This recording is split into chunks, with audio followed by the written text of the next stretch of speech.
Our existence is marked by a continuous interplay of struggle and aspiration. Conflict, whether personal or societal, has shaped our journey, testing our resilience and character. Yet it is our capacity for hope and the unwavering belief in a better future that defines our humanity. In Kazuo Ishiguro's Never Let Me Go, the clone characters grapple with their predetermined fates, embodying a poignant struggle against societal and ethical confines while clinging to the fleeting moments of hope and connection. Likewise, Ridley Scott's Blade Runner presents replicants striving for autonomy and recognition of their humanity amidst a dystopian world, illustrating the enduring quest for identity and meaning. These narratives highlight how hope is brandished by society as a facade, attempting to strip us of our humanity and artificially illuminate our path forward. Driven through a focalized and deeply introspective fictional memoir, Ishiguro attributes an intrinsic desire for the story of autonomy as a key to humanity. Ishiguro employs a triptych narrative structure to highlight the clones' efforts to develop alternate histories guided by hope in an event to shape identity. For example, Kathy latches onto the motif of Hailsham and reminisces with her friends throughout the novel to affirm her experiences as more than a shadowy object in a test tube, symbolizing the innate human desire for agency and belonging.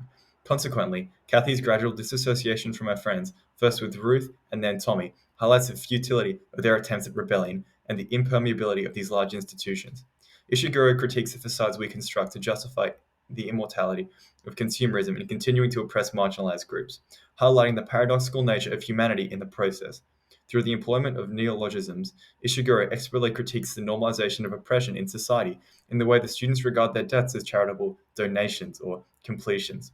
These linguistic tactics manipulate the clones and foster ignorance in the broader society by obscuring the justices of their situation. Moreover, by perceiving the clones as mere scientific tools, society convinces itself that the clones are inferior humans. This exacerbates humanity's inherent desire to falsify the reality of inhumane acts in the hope of justifying their actions.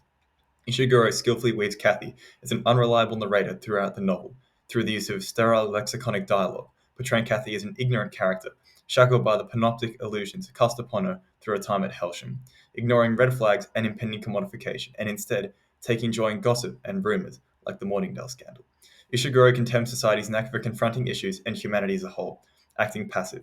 Ishiguro critiques the deprivation of empathy and self-reflexivity in the modern world, a result of an overbearing capitalist system that ultimately reduces our humanity, fueled by the policies of Thatcheristic England. Composers wield narratives of identity and humanity to reveal the complex influences societal values and concerns have on individuals and their sense of self. Drawing from his postmodern cultural landscape, Scott reveals the way individuals respond to meta-narrative expectations enforced upon them, highlighting that individuals are influenced to rebel and seek a deeper sense of individual identity. Throughout the film, the Tyrell Corporation is depicted as an immensely powerful company, exemplified by the Egyptian iconography of its pyramidal headquarters, and depicted as looming over the city in numerous establishing shots. This contrasts sharply with the street scenes, where Scott skillfully employs mise-en-scene to showcase a densely populated urban landscape, critiquing the prevailing hegemonic power structures.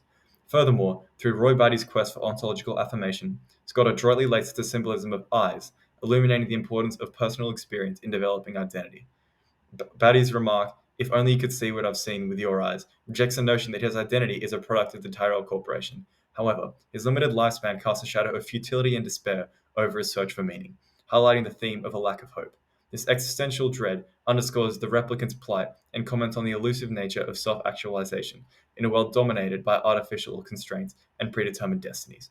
Moreover, Scott deftly unwinds non-diegetic music and slow-motion shots during the poignant death scene of Zora, emphasizing the emotional depth and sentient nature of the replicants.